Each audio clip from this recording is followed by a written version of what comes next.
right, so get those backpacks ready because we are heading to the Himalayas today. Oh, yeah. We're going to take you on a journey through Nepal. All right. And we are going to help you keep your wallet happy while we do it. Nice. We've got, David Ways, the Nepal guidebook guru himself. Yeah. He is going to be our Sherpa for this adventure. Love it. And his insights are fresh from a 2025 update. Oh, wow. So, we are getting the most current tips and tricks. Fresh. Yeah, this is fresh stuff. Okay. Yeah, David Ways, he's been exploring Nepal for decades. He has. And his guide is like the ultimate cheat sheet for navigating this incredible country. It is. Affordably, authentically. Yeah. And he helps you avoid those common pitfalls Yeah. that can drain your budget faster than a yak can climb a mountain. They can. Okay, so picture this. Nepal, Okay. land of majestic mountains, Yes. ancient temples, Mm-hmm. and a backpacker's paradise. Yes. But, let's be real. Okay. It's not the super cheap haven it once was back in the 70s. Yeah. Things have evolved. They have. And, not always in a budget-friendly direction. Right. You've got this wave of sponsored content online that often paints a picture that's a bit too rosy. It does. It's all luxurious lodges and helicopter rides. Yeah. Which is fine, if you've got deep pockets. Sure. But for the average traveler, it can be misleading. Yeah, it's like those Instagram influencers that make everything look Right. effortlessly glamorous, but behind the scenes, Yeah. you've got a whole team Yeah. and a hefty budget propping them up. Exactly. And then you've got businesses jumping on the budget-friendly bandwagon. Yeah. But some are just repackaging the same old offerings with Yeah. a fresh coat of paint and a higher price tag. Totally. We're talking, homestays that are more like hotels and Yeah. tour operators promising authentic experiences Mhm. that feel anything but. Yeah. So the takeaway here is to be a savvy traveler, right? Be savvy. Do your homework. Read those reviews. Read them. And don't be afraid to ask questions. You got it. The real gems are often hidden beneath the surface, They are. just waiting to be discovered. Absolutely. A little skepticism and critical thinking go Yeah. a long way when you're planning a budget trip. They do, for sure. Yeah. Now let's talk about getting there. Okay. Flights are often the most convenient option. Right. But those layovers, they can be a real time suck. They can, but David has a great tip. Okay. Consider flying into a major Asian hub like Bangkok or Kuala Lumpur, Okay. and then hopping on a budget airline to Kathmandu. Okay. You might be surprised by the savings. That's a clever workaround. Yeah. What about that overland route from India? Yeah. It's a classic for a reason, right? It is, especially for those who want to soak in the scenery Yeah. and experience the journey as much as the destination. Entering through Sinoli in South Nepal is still a popular option. Okay. But if you're thinking of crossing from Tibet, be prepared for a more restrictive and expensive process. Got it. Yeah. So once we touch down in Kathmandu, what's the deal with visas? Good news, you can get your visa on arrival. Okay. No need to apply in advance. Easy. But here's a little insider tip, okay? Okay. Have the exact change in US dollars ready Yeah. for the visa fee. Okay. It avoids any, creative pricing from those handling the cash. Let's just say I've heard stories. Yeah, preparation is key, my friend. Okay. Now, when you step out of Kathmandu Airport, be prepared for a bit of a price hike. Ah, the classic airport markup. Precisely. Yeah. The official taxis can really dent your budget. Okay. So consider hopping on a local bus. All right. Or if you're feeling adventurous, try the microvan. Oh, okay. It's a truly local experience, Yeah. though be prepared for a bit of a squeeze. I'm all about that local flavor, Yeah, especially if it saves a few rupees. it will. Now, once we're in Nepal, how do we navigate this incredible country without spending a fortune? Ditch the expensive package tours and private cars. Okay. They're the fastest way to drain your funds. Hmm. Instead, embrace the local transportation system. So what's our secret weapon? In the Kathmandu Valley, it's Ratna Park. Okay. This sprawling public park Yeah. isn't just a green oasis in the bustling city. It's also a major transportation hub. Okay. You can find buses and microvans heading to all corners of the valley, Nice. all for a fraction of the cost of a private car. But what about those local buses? Yeah. That are supposedly even cheaper? Here's the catch, okay? Okay. Those local buses often depart from bus stations Yeah. that are far from the tourist hubs. Oh, okay. So you end up spending extra money on transport Yeah. just to get to the bus station, often negating the savings. Ah, the hidden cost. It's like a budget travel puzzle. It is. Exactly. Yeah. David suggests sticking to the tourist buses departing from Sorhakut, Okay. especially for popular routes like Pokhara or Chitwan. You'll be traveling with fellow adventurers, and the convenience often outweighs the slightly higher fare. Speaking of costs, let's talk about where to rest our weary heads. Okay. Is a budget accommodation only found on the outskirts of town? You know, that's a misconception. Okay. What's happening is many of the older guest houses are being replaced Huh?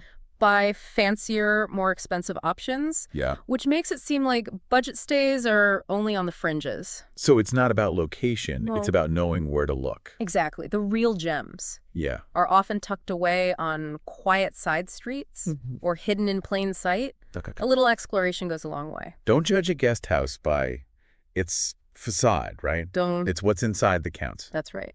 What about those backpacker hostels that seem to be popping up everywhere? Yeah. Are they a good bet? They can be, but be wary of those that charge an arm and a leg Yeah. for basic facilities. Yeah. Sometimes you can find a private room in a guest house for a similar price, giving you more comfort and privacy. And what about those community homestays that are all the rage? Are they the real deal? Yeah. Or just clever marketing? That's a trend worth scrutinizing. Yeah. Some are genuine attempts to offer an immersive cultural experience, Yeah. while others are just rebranded guest houses with inflated prices. Yeah. Look for places that are truly family-run Yeah. and have a long-standing reputation. Okay. That's where you'll find the authentic connections and the best value. Authenticity is priceless, especially in a place like Nepal. It is. David has some specific recommendations for where to stay, right? He does in Kathmandu. Okay. Kamel is the backpacker hub, Uh-huh. but Paknajol and Freak Street offer a more laid-back vibe with great budget options. Okay. In Pokhara, Lakeside is the main drag, Yeah. but head north to the Happy Village for some real hidden gems. Happy Village. That sounds promising. It is. Okay.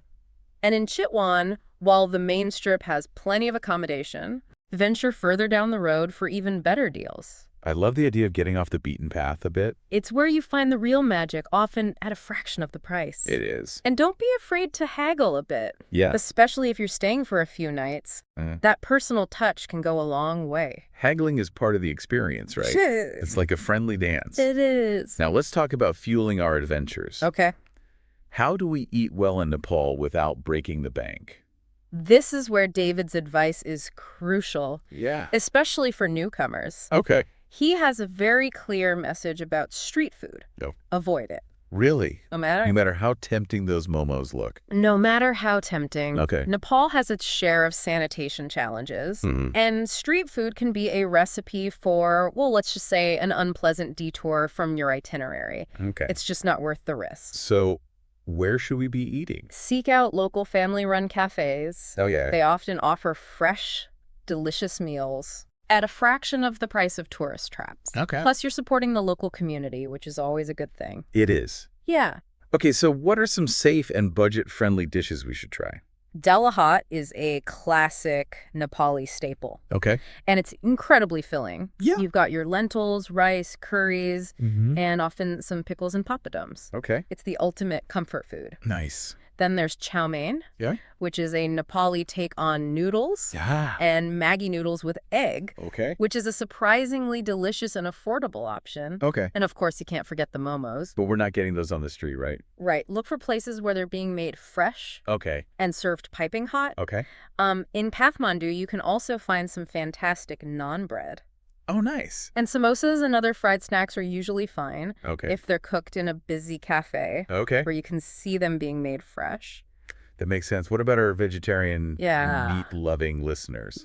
Yeah. Any tips for them? Vegetarian options are readily available throughout Nepal. Okay. For meat eaters, mutton might not be the freshest, Okay. but pork is generally okay in Kathmandu. Okay. Just be a bit more cautious elsewhere. Good to know. Yeah. And what about drinks? Yeah. What's the beverage scene like for budget travelers?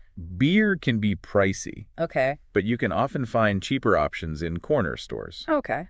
Imported wine is a budget buster. So if you're craving a glass of vino, head to a supermarket. Okay. But if you're looking for a true taste of Nepal, Okay. try Raksi. Okay. It's a local rice wine Okay. that's a bit rough around the edges, but definitely an experience. All right. And then there's kukri rum, Okay. which is cheap and potent, but proceed with caution. Yeah. Yeah. Oh, and before we forget, Yeah. David has a fantastic tip for those with a sweet tooth. Yes. Check out bakeries for their end-of-day sales. Okay. You can snag some amazing discounts on pastries, bread, and other treats. Oh, no. Local bake shops are even more budget-friendly. So we've covered flights, visas, transportation, accommodation, and food. We have. Now let's talk about the main attraction, Okay. trekking in the Himalayas. All right. This is where David's expertise really shines. He dives deep into specific treks in his guidebooks. He does. But let's highlight some overarching wisdom for trekking on a budget and staying safe. Sounds good. What's the first piece of advice?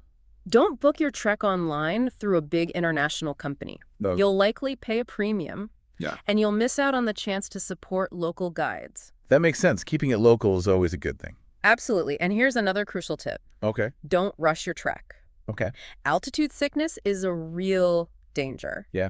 And acclimatizing properly is essential. Mm. Trying to speed through a trek to save money could end up costing you much more in the long run.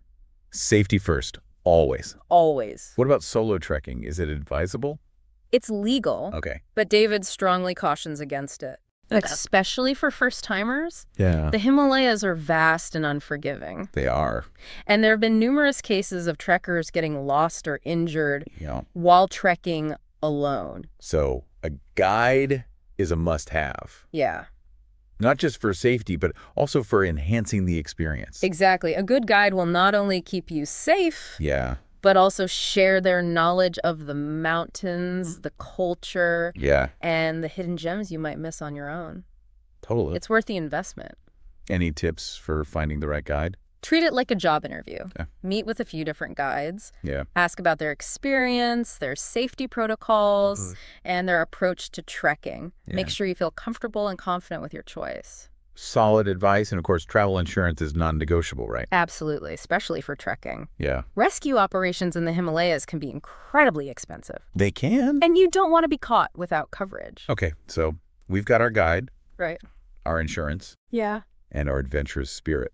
Great. What about those of us who might be on a tight budget or have limited time? Yeah. Are there any alternative trekking options? David suggests checking out shorter treks that don't require permits, Okay. like Nagarkut Dulikal Okay. or even Dampus, Okay. which offers stunning views of the Annapurna Range. Oh, wow. You can also do some incredible trekking around Lake Fua in Pokhara, Mhm. or even just go for a day hike and camp overnight. So many possibilities. There are. Now, let's shift gears a bit and talk about heritage sites. Okay. Nepal is rich in history and culture, It is. but I know entrance fees can add up. Unfortunately, that's true. Yeah. Many sites that were once free now charge an entrance fee, Yeah. and those fees have been steadily increasing. Can you give us some examples of what to expect? Sure. Kathmandu Durbar Square, Okay. with its ancient palaces and temples, Yeah. will set you back 1,000 rupees. Oh? Patan Durbar Square, known for its intricate wood carvings. And the Patan Museum Mm-hmm. also cost 1,000 rupees. Right. Bhaktapur Durbar Square, a UNESCO World Heritage Site, Yeah. is the most expensive at $15. Those fees can add up, especially if you're on a tight budget. They can, but there are ways to minimize the costs. Okay. First, as we've already discussed, Yeah, public transportation is your friend. it is. David's guide provides detailed instructions on how to reach each site affordably. Hmm. And remember, even small savings add up over the course of your trip. It's all about those incremental gains. Yeah, that's right. Now, I've heard that Kathmandu's Durbar Square can be a bit controversial Right. among budget travelers. Yeah. Why is that? Well, some feel that the 1,000 rupee fee is a bit steep, Okay.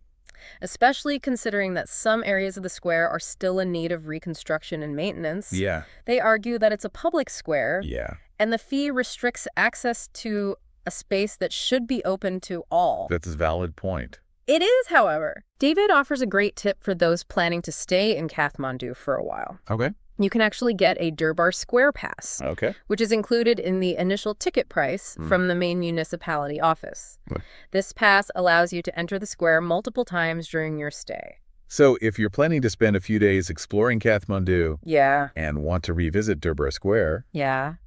that pass could save you some money. Exactly. And here's another little trick to maximize your experience. Okay.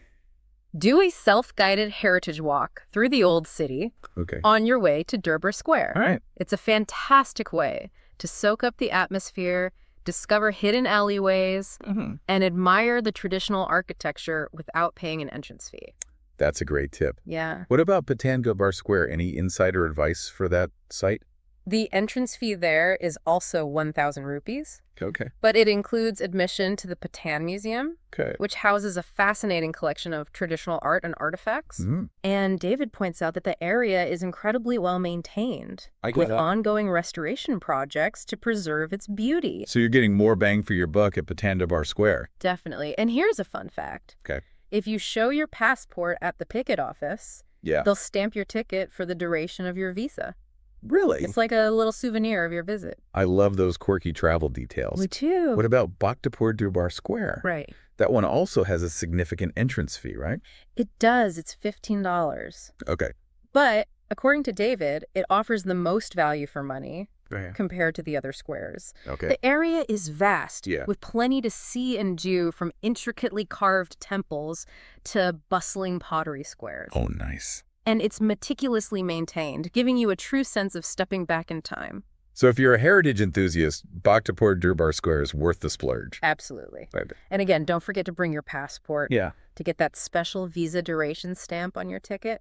Okay, now for those who are truly on a shoestring budget, are there any sites we can visit without paying an entrance fee?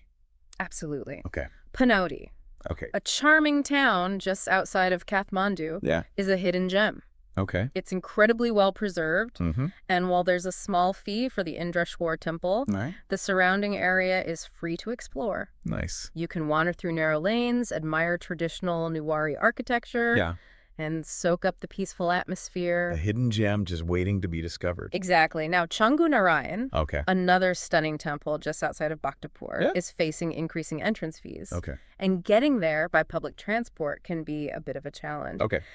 David suggests hiring a shared taxi to Changu Narayan and Bhaktapur. This way, you can split the cost with fellow travelers and save on transport. Smart thinking. Yeah. What about Buddhanath, the iconic Buddhist stupa? Buddhanath does have a small entrance fee of 400 rupees. But considering that the stupa was entirely reconstructed in 2016 after the earthquake, it seems reasonable. It does. Plus, there are little side streets leading to the stupa with ticket counters that open early in the morning. Oh, wow. So if you're an early bird, you might be able to snag a ticket before the main gates open and the crowds arrive. Good to know for those who like to beat the rush. Yeah. Finally, what about Pashupatinath, the sacred Hindu temple complex? Pashupatinath has a 1,000 rupee entrance fee. But it doesn't include access to the main temple, which is off limits to non-Hindus. However, David highlights a lesser-known area to the east of the Ghats that's worth exploring. It's a bit more tranquil and offers a different perspective on this sacred site. It's always good to have those off-the-beaten-path recommendations. Right, and here's a bonus tip. Pashupatinath and Buddhanath are close enough to walk between. Oh, wow. So you can combine those visits and save on transportation costs. That's a great tip. It is. It sounds like a full day of cultural immersion. It is, and remember, these are just a few highlights. David's guide is packed with even more tips and recommendations. It is. For exploring Nepal's rich heritage without breaking the bank. Okay, let's get down to brass tacks. We've talked about individual costs. But what does a realistic daily budget look like for a backpacker in Nepal? David is very clear. A true backpacker budget will be under $20 USD per day. However, he stresses that this covers only the absolute basics. Budget accommodation, 3 simple meals, water refills, local transportation, and your daily visa cost. So $20 a day gets you the bare minimum. It does. Can you break that down a bit further for us? David suggests allocating around $8 for a bed in a budget guest house, $6.30 for 3 basic meals like dal bhat, chow mein, or momos, $1 for water refills, $2 for local transportation using buses and microvans, and $1 to cover your daily visa costs. Which is $15 for 15 days or $30 for 30 days. That's pretty tight. Any suggestions for cutting corners even further? Absolutely. Okay. Sharing a room with a fellow traveler is a great way to reduce accommodation costs. Yes. And it also helps support those family-run guest houses. Plus, you might make a new friend along the way. I love that. Yeah. Traveling solo doesn't have to mean being alone. Exactly. And don't be shy about asking for long-term rates. Okay. If you're planning to stay in one place for a while, yeah, many guest houses offer discounts for longer stays. Those personal connections can often lead to the best deals. Absolutely. Yeah. And remember that simple switch. Yeah. Buying a large water jug instead of constantly purchasing individual bottles. Okay. It's not only cheaper, Yeah. but also better for the environment. A win-win. It is. What about food? Any tips for eating well on a budget beyond the basics? David suggests being mindful of food costs in Pokhara. Okay. As they tend to be higher than in Kathmandu. Cooking your own meals or adjusting your budget to account for slightly higher prices is a good idea. Okay. And remember those bakery sales? Yeah. They're a great way to snag delicious treats for a fraction of the cost. All great advice. Now let's talk about the non-negotiables. Okay. The areas where we shouldn't skimp. Right. Even on a tight budget. Right. What tops the list? Travel insurance is absolutely paramount. It is. You don't want to face hefty medical bills if something unexpected happens. That's a no-brainer. And as we discussed earlier, Yeah. hiring a qualified guide for trekking is essential for safety and a more enriching experience. It is. It's worth every rupee. Agreed. What about solo female travelers? Yeah. Does David have any specific advice for them? He does. He suggests exercising extra caution. Okay. Even wearing a wedding ring as a deterrent. Okay. He strongly advises against couch surfing in Nepal due to safety concerns. Okay. And discourages hitchhiking for similar reasons. It's all about being informed and taking necessary precautions. It is. To ensure a safe and enjoyable trip. Exactly. And remember, David's guidebook delves into these topics in much greater detail, offering specific advice and insights for solo travelers, female travelers, and those concerned about safety.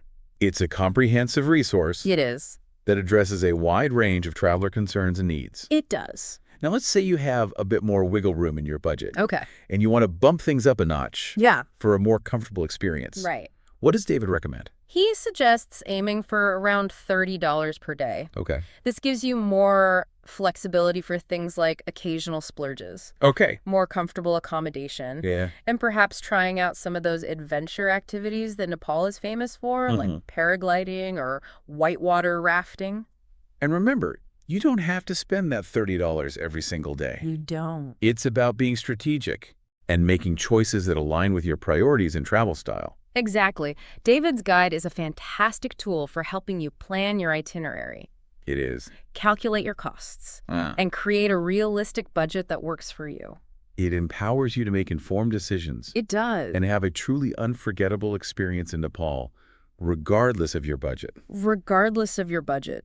Nepal truly offers a unique blend of adventure and spirituality, all against this backdrop of stunning Himalayan landscapes. It's a place that seems to call to those seeking something more than just a typical vacation. And what's fascinating is that you can have such a profound experience even on a shoestring budget. David emphasizes that point throughout his guide. He does. Showing how budget travel can actually enhance your connection with the local culture. Yeah. And the natural beauty of Nepal. He talks about how staying in a family-run guest house isn't just about saving money. Right. It's about sharing meals with locals, hearing their stories, and gaining a deeper understanding of Nepali life. It's like trading those luxurious amenities for something far more valuable. Right. A genuine human connection. Exactly. And it's those unexpected moments of connection that often become the most cherished memories.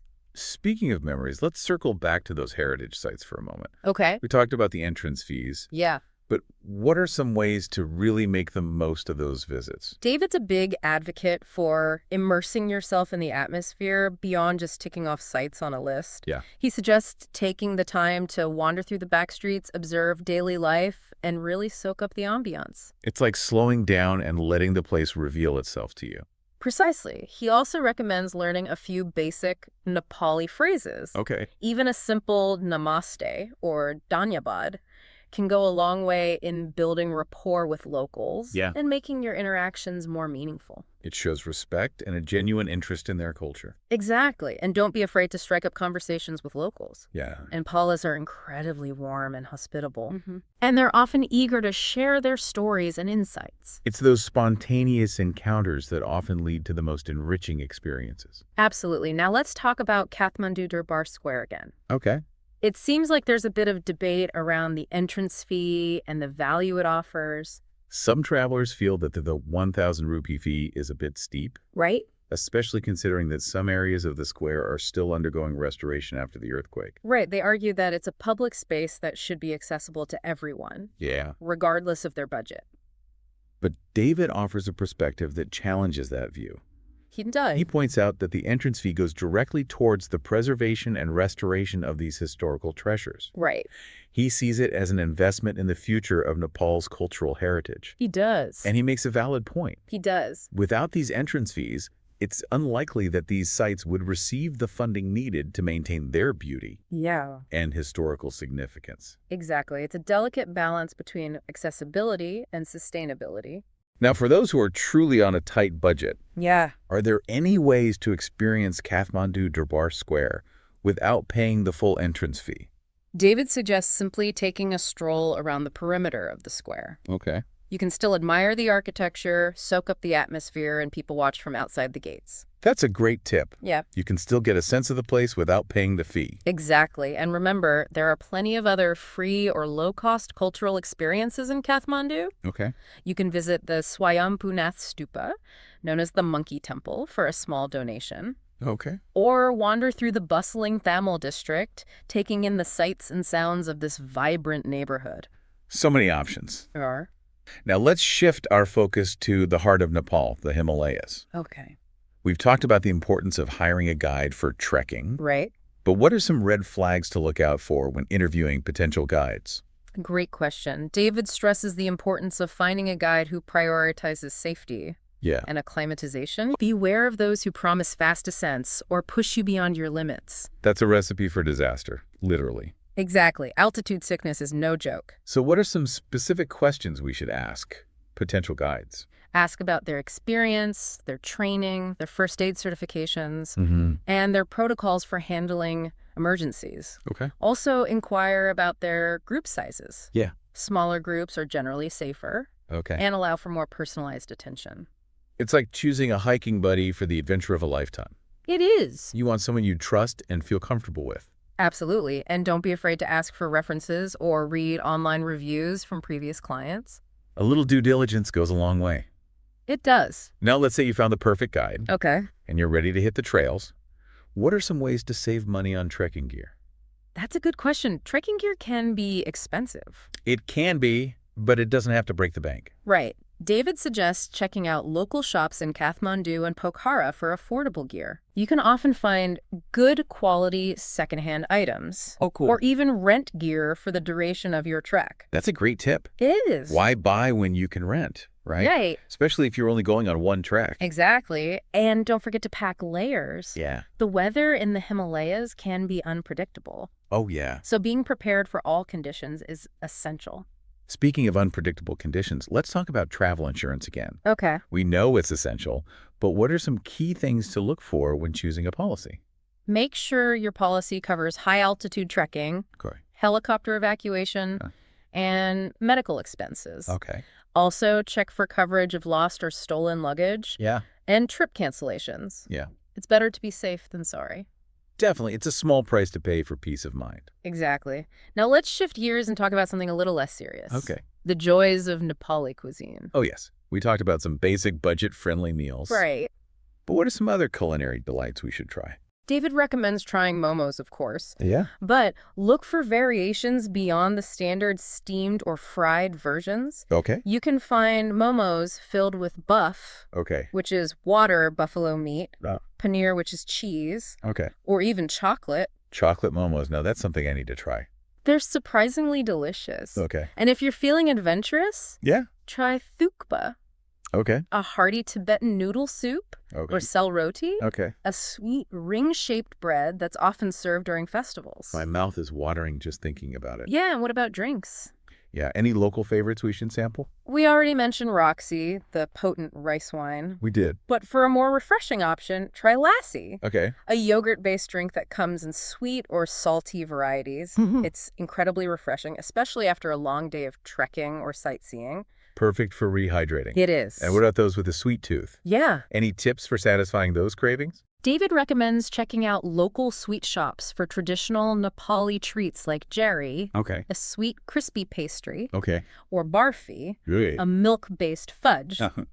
You can often find these sweets being made fresh in open-air markets, which is a real treat for the senses. It's like a culinary adventure in itself. Exactly. And if you're looking for something a bit more familiar, you can always find bakeries selling delicious pastries and cakes. Now let's get down to the nitty-gritty of budgeting. Okay. You talked about that $20 USD per day baseline. Right. But what are some tips for stretching that budget even further? One of David's top recommendations is to embrace the art of haggling. Haggling? It's part of the culture in Nepal. Yeah. And it's expected, especially in markets and when dealing with transportation. Don't be afraid to negotiate a fair price. It's like a friendly game of give and take. Exactly. And remember, a smile and a bit of humor can go a long way. That's true in any language. It is. What about accommodations? Yeah. Any tips for finding even cheaper options?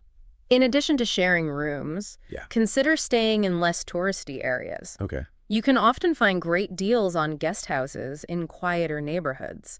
And you'll have a more authentic local experience. That's a great tip. It is. It's like venturing off the beaten path. Yeah. Both geographically and financially. Exactly. And remember, the further you get from the tourist hubs, the more likely you are to find those hidden gems. Both in terms of accommodation and local experiences. Now let's talk about those splurges we mentioned earlier. Okay. If we want to bump up our budget to $30 USD per day, what are some things that are worth the extra expense? A hot shower. Oh, I can imagine that would be a luxury after a long trek. It is. And for those who crave their caffeine fix, a good cup of coffee can be a welcome treat. It can. Nepali coffee is gaining a reputation for its quality. And you can find some excellent brews in cafes throughout the country. And what about activities? Any recommendations for splurges in that area?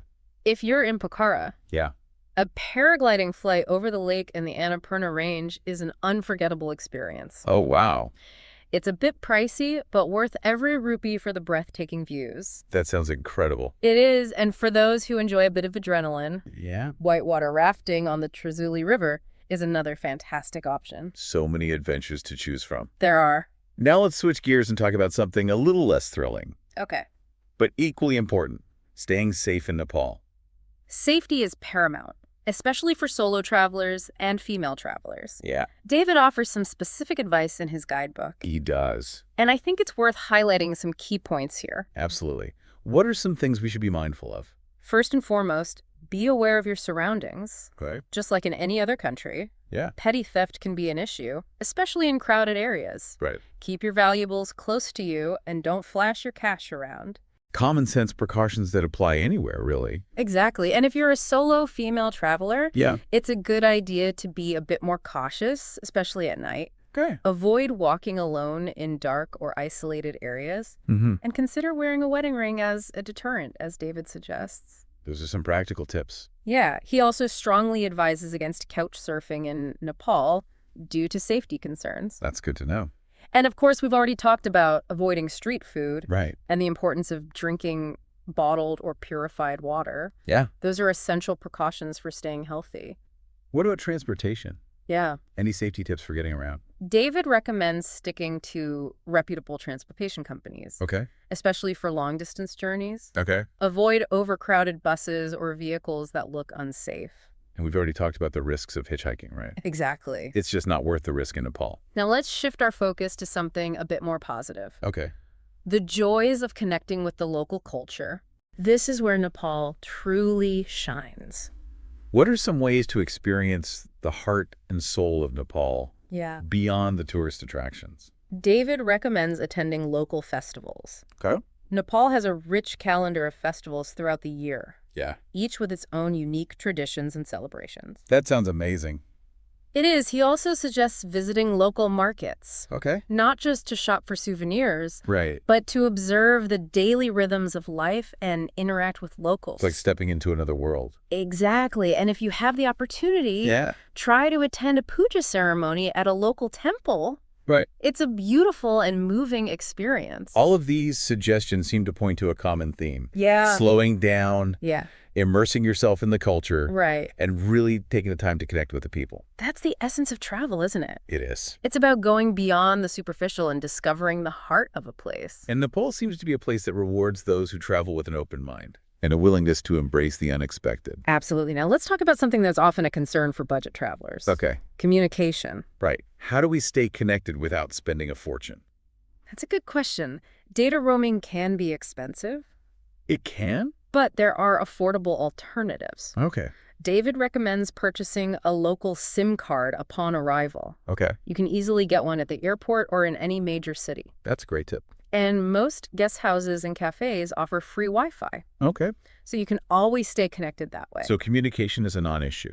Exactly. And for those who prefer to disconnect and really immerse themselves in the moment, Nepal's the perfect place to do just that. Yeah. The stunning natural beauty and the peaceful atmosphere make it easy to unplug and recharge. I can already feel the stress melting away. Exactly. Now let's talk about something that's often overlooked. Okay. But can be a game changer for budget travelers. Packing light. I know, I'm a notorious overpacker. Yeah. David emphasizes the importance of packing only what you need. Yeah. It makes traveling so much easier. Right. Especially when you're navigating crowded buses or trekking through the mountains. And it saves on baggage fees. Exactly. He suggests bringing versatile clothing that can be layered, quick-drying fabrics, and a good pair of hiking boots or shoes. And remember, you can always do laundry along the way. You can. Most guest houses offer laundry services. They do. Or you can find local laundromats in most towns. Exactly. Packing light is a mindset. It is. It's about prioritizing experiences over possessions. Now let's talk about money matters. Okay. I've covered budgeting,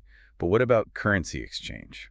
David recommends exchanging your money upon arrival at the airport or at official money changers in major cities. Okay. Avoid exchanging money on the street as you're more likely to get a poor exchange rate. That's good to know. And ATMs are widely available throughout Nepal. Okay. So you can always withdraw cash as needed. So accessing money is easy. Exactly. And most businesses in tourist areas accept credit cards. Okay. But it's always good to have some local currency on hand, especially for smaller purchases or when traveling in rural areas. Now let's shift our focus to something that's close to my heart. Okay. Responsible travel.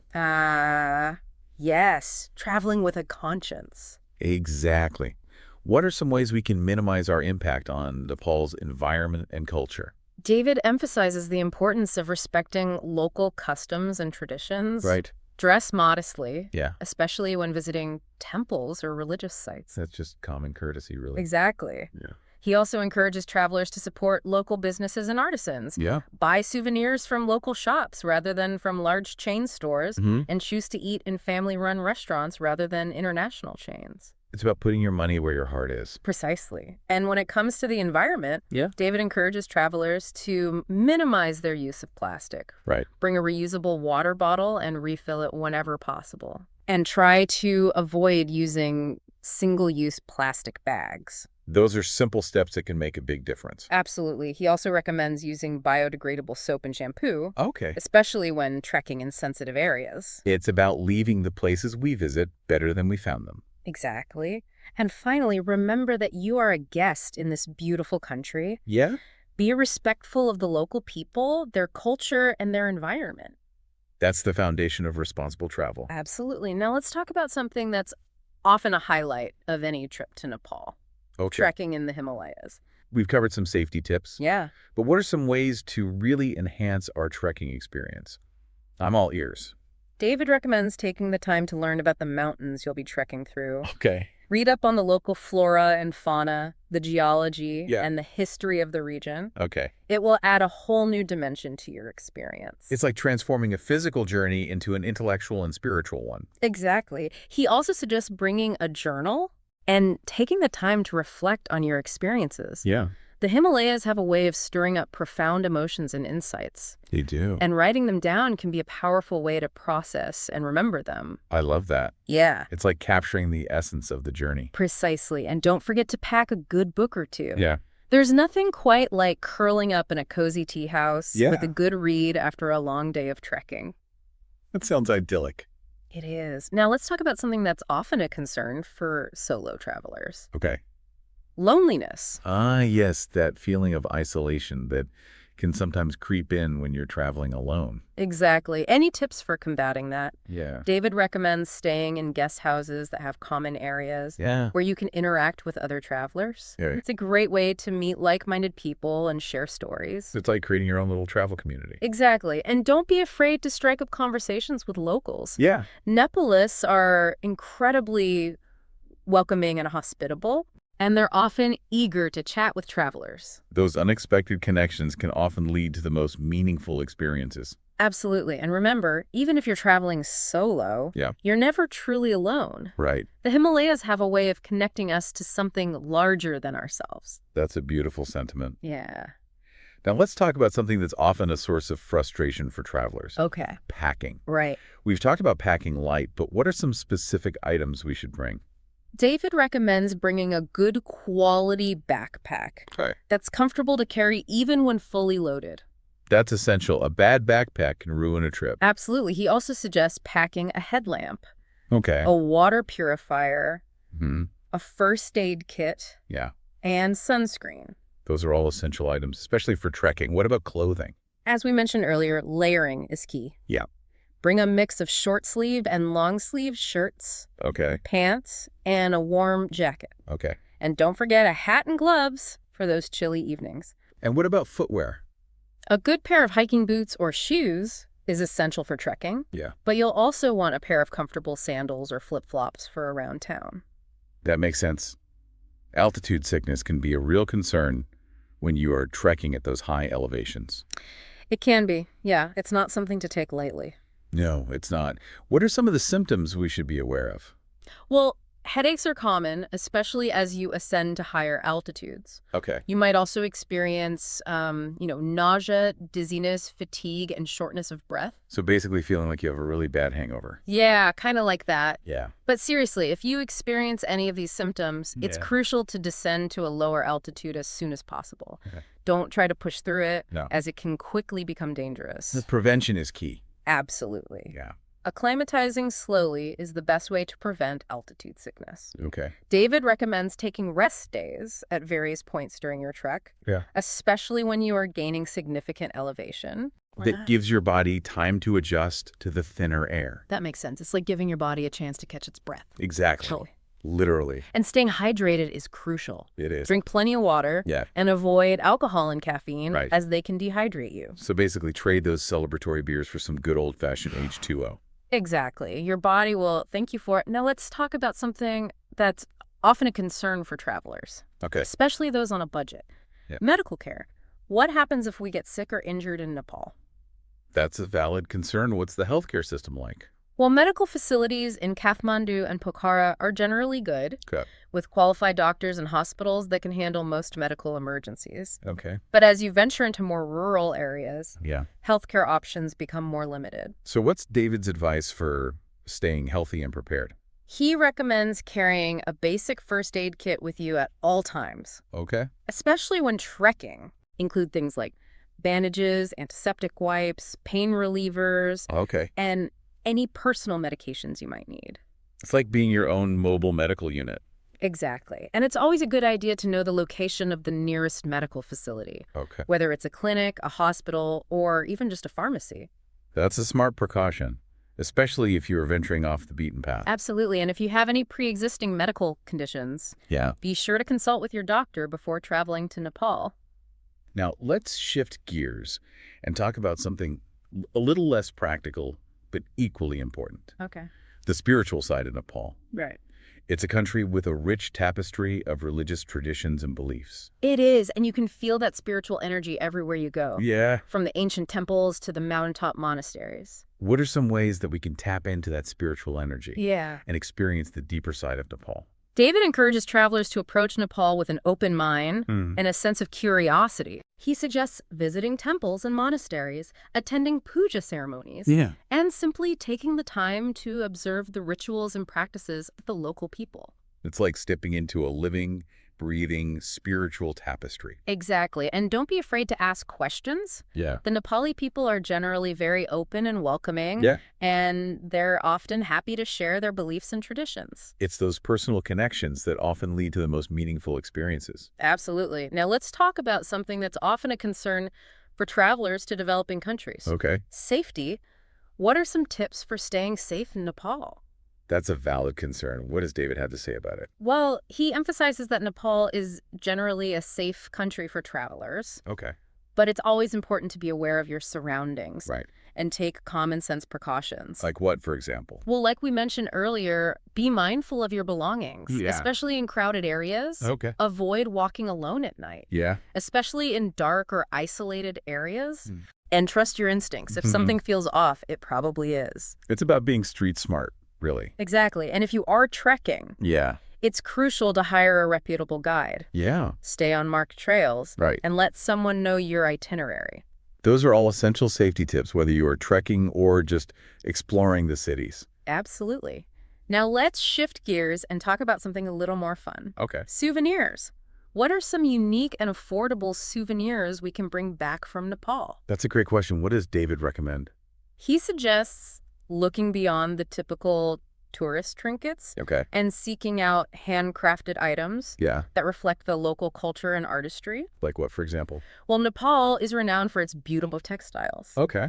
So a hand-woven shawl or scarf would be a lovely keepsake. That's a great idea. You can also find intricate prayer wheels, colorful thangka paintings, and hand-carved wooden masks.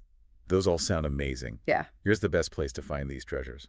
David recommends exploring local markets, where you can often find unique items at much lower prices than in tourist shops. Right. And remember, haggling is expected, so don't be afraid to negotiate a fair price. It's all part of the experience. Exactly. And if you are looking for something truly special, consider supporting local artisans by purchasing directly from their workshops or studios. You'll not only get a unique souvenir, but also contribute directly to the local economy. That's a great way to shop with a conscience. Absolutely. Now let's talk about something that's often a concern for travelers. Language barriers. How can we communicate effectively in Nepal if we don't speak Nepali? That's a valid concern. What does David suggest? He reassures travelers that English is widely spoken in tourist areas, especially in hotels, restaurants, and shops. Okay, good to know. But he also encourages travelers to learn a few basic Nepali phrases, both out of respect and to enhance your interactions with locals. What are some essential phrases we should learn? Namaste is the standard greeting. Dhanyabad means thank you. And Tapai ka naam ke ho means what is your name? Those are great starting points, and I'm sure a little effort goes a long way. It absolutely does. And remember, a smile and a genuine attempt to communicate can bridge even the widest language gaps. Well, this has been an incredible journey through Nepal. It has. All from the comfort of our studio. Right here. David Wei's insights have been invaluable. They have. Giving us a real sense of what it's like to experience this magical country on a budget. It's a magical place. His guidebook is like a treasure map. It is. Leading us to the hidden gems and the authentic experiences that make Nepal so special. It does. It's clear that Nepal is a destination that rewards those who travel with an open mind. Absolutely. A sense of adventure. Yeah. And a willingness to embrace the unexpected. And on any budget. And the best part is you don't need a fortune to experience the magic of Nepal. With a little planning, some savvy budgeting, and David's expert guidance, you can create a truly unforgettable journey. You can. That will stay with you long after you've returned home. It will. So for those who are feeling inspired to embark on their own Nepali adventure, be sure to check out David Wei's website, The Longest Way Home. It's a great resource. You'll find his comprehensive guidebooks packed with even more tips, insights, and inspiration. They are. To help you plan your dream trip. Absolutely. And don't forget to follow him on social media for stunning photography. He's a great photographer. And updates on his latest adventures. He is. We'll include all the links in the show notes. Perfect. Thanks for joining us on this incredible journey through Nepal. It's been a pleasure. We hope it's inspired you to explore this magical country and discover its hidden treasures. Namaste and happy travels.